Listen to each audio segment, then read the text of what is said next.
Port-au-Prince, 3 avril 1986. Quelques semaines après la chute d'une dictature qui aura duré près de 30 ans, une foule inhabituelle remplit les rues de la capitale. Ce jour-là, ce ne sont pas les partis politiques qui marchent, ce ne sont pas non plus les syndicats. Ce sont les femmes. Des milliers de femmes. Certaines tiennent des pancartes, d'autres chantent. Elles viennent des quartiers populaires, des universités, des marchés. Mais toutes marchent pour la même raison: être reconnues comme des citoyennes à part entière. Plus de 30 000 femmes défilent ce jour-là. Cette marche devient un symbole. Mais cette histoire ne commence pas en 1986. Elle commence bien plus tôt, avec des femmes qui, dans les plantations coloniales, dans les combats de la Révolution haïtienne, puis dans les luttes sociales du XXe siècle, ont refusé d'accepter le silence. Cette histoire est celle d'un héritage de lutte, un héritage de courage, un héritage qui remonte bien avant le XXe siècle. Salut les amis, aujourd'hui pour ce 3e épisode, l'Héritier Podcast exceptionnellement troque la conversation pour le récit. Un documentaire pour remonter le fil d'une histoire, trop souvent racontée à voix basse, celle des luttes des femmes en Haïti. Installez-vous confortablement, nous allons faire ensemble un voyage fascinant dans l'histoire. Qui paye la vie, c'est nous qui changeons les lits. Sans nous, la tête à vide, sans nous, la vie à crise. Depuis la tête fleurie, comme toujours prédit. Dans le pays d'Haïti, comme il pas fait sans nous. Dans quoi Caïman, son j'étais là, l'indépendance. Bonjour, je m'appelle Wilson Lee Simon. Bienvenue dans l'Héritier Podcast. Il y a en Haïti des héritages que l'on ne voit pas, mais que l'on porte en soi. Des savoirs, des traditions, des gestes transmis de génération en génération. Oui, chaque Haïtien est dépositaire d'une mémoire, d'une culture et d'une histoire à continuer. L'Héritier Podcast part à la rencontre de celles et ceux qui font vivre cet héritage au cœur de leur communauté. L'Héritier, le podcast qui préserve et transmet l'âme culturelle haïtienne.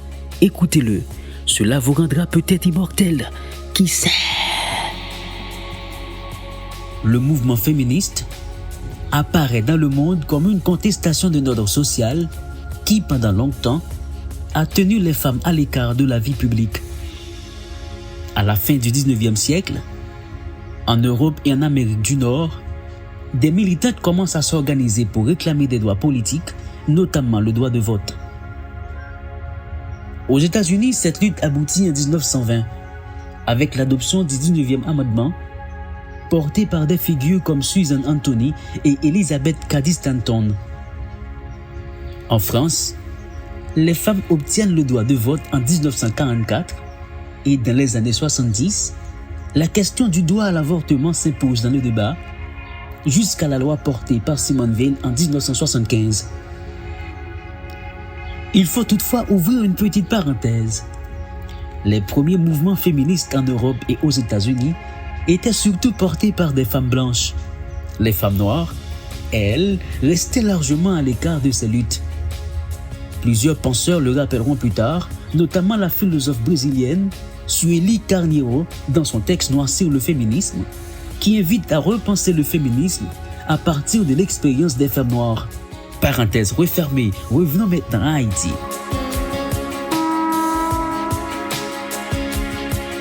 Il est difficile de déterminer avec précision le moment où une conscience féministe apparaît en Haïti.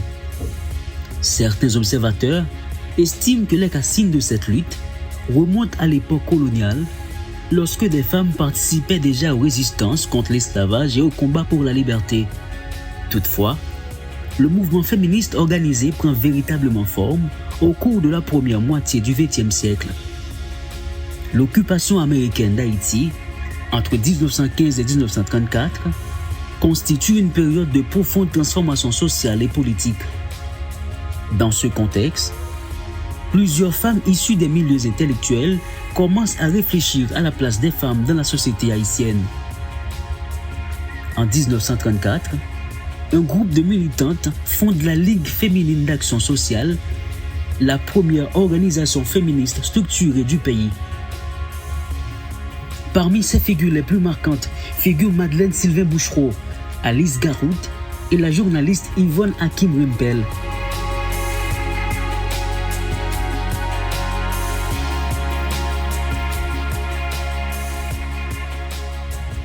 La Ligue se fixe pour objectif de promouvoir l'émancipation intellectuelle et sociale des femmes. Ces militantes plaident pour l'éducation des filles, l'égalité salariale et la reconnaissance des droits politiques des femmes. La Ligue avait des délégués dans les différentes villes de province. À Port-de-Paix, en février 1935, il y avait Colbert Saint-Cyr. À Saint-Marc, en septembre 1935, il y avait Jérôme Adé. En octobre 1936, Albert Stacco présidait la délégation des Cailles. À Port-au-Prince, le comité de direction était composé de Madeleine Sylvain Bouchereau, Alice Garou, Fernande Bellegarde, entre autres. Elle lance également un journal, La Voix des femmes, afin de diffuser leurs idées et d'encourager le débat public sur la condition féminine en Haïti. Cependant, dans un contexte politique encore marqué par des structures patriarcales solides, ces revendications sont perçues comme audacieuses, voire subversives. Les autorités de l'époque décident d'interdire l'organisation peu de temps après sa création.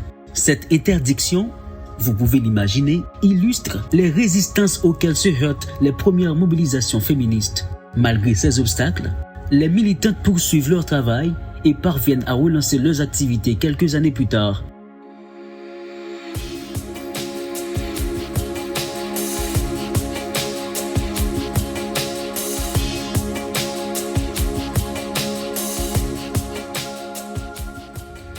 Ah oui, leur persévérance finit par produire des résultats. En 1944, un amendement constitutionnel autorise les femmes à se présenter aux élections législatives et municipales. Cette avancée reste toutefois incomplète, car le droit de vote leur est encore refusé. L'argument avancé par certains responsables politiques de l'époque révèle les mentalités dominantes.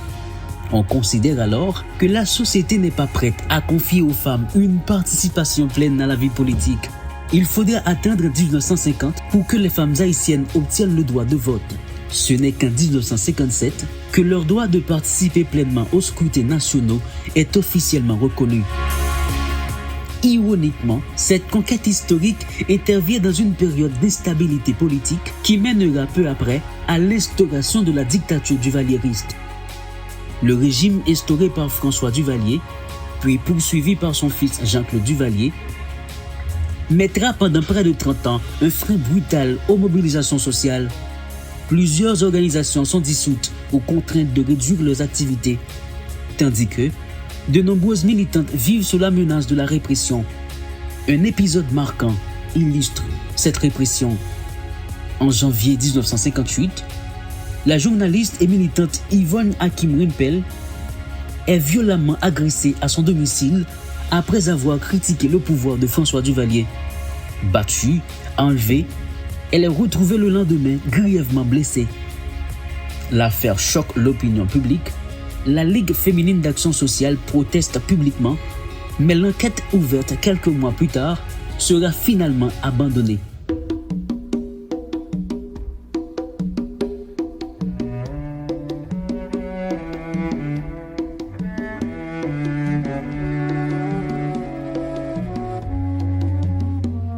La chute de la dictature en 1986 ouvre une nouvelle étape. Dans un climat d'effervescence politique, les organisations féministes renaissent. Une grande marche organisée à Port-au-Prince la même année rassemble plus de 30 000 femmes de tous les horizons. Dans les années qui suivent, plusieurs organisations féministes voient le jour, parmi elles Solidarité Femmes Haïtiennes, SOFA, CAIFEM, fondée en 1984, mais fortement active après 1986, ou encore InfoFemmes. Ces organisations travaillent sur plusieurs fronts: la lutte contre les violences faites aux femmes, l'alphabétisation, l'autonomisation économique et la participation des femmes à la vie politique. Mais l'histoire du pays va rapidement replonger dans la turbulence. En 1990, l'élection de Jean-Bertrand Aristide suscite un immense espoir.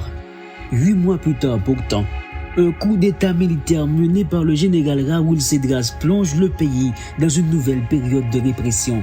Durant ces années, les organisations de femmes dénoncent une réalité particulièrement grave. Le viol est utilisé comme une arme de répression politique. Elles mobilisent alors la communauté internationale pour documenter ces crimes et soutenir les victimes.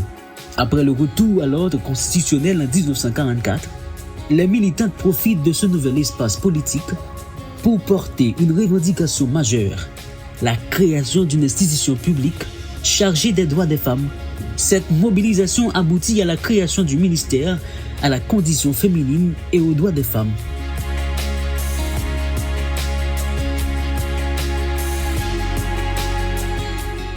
À partir des années 1990 et 2000, plusieurs avancées importantes vont suivre.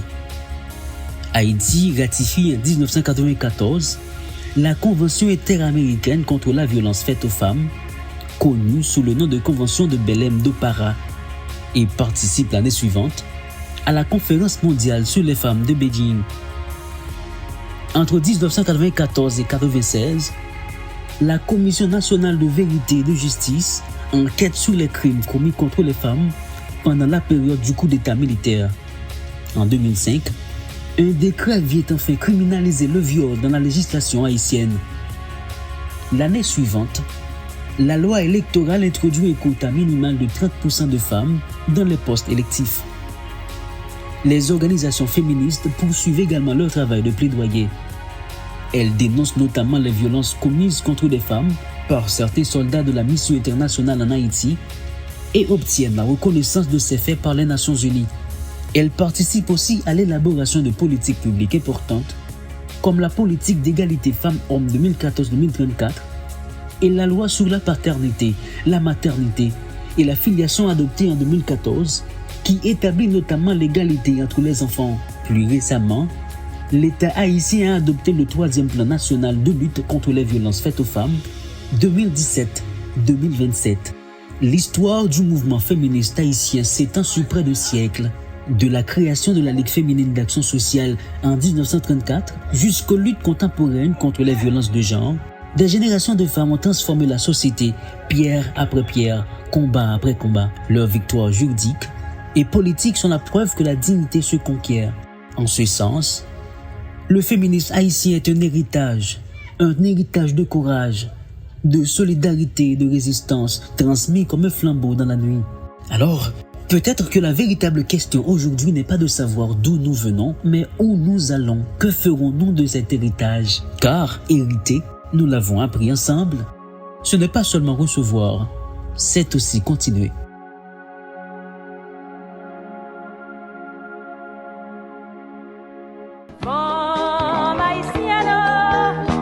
L'histoire déjà montrée, où t'es porté collé, dans gros bataille pour bien l'indépendance.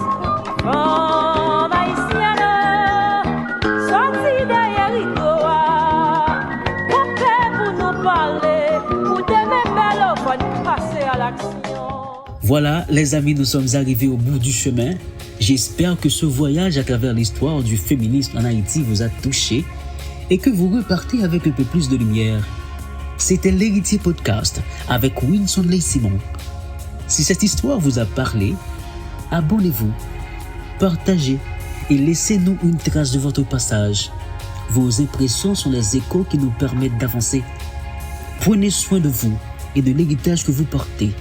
À très bientôt pour un nouvel épisode.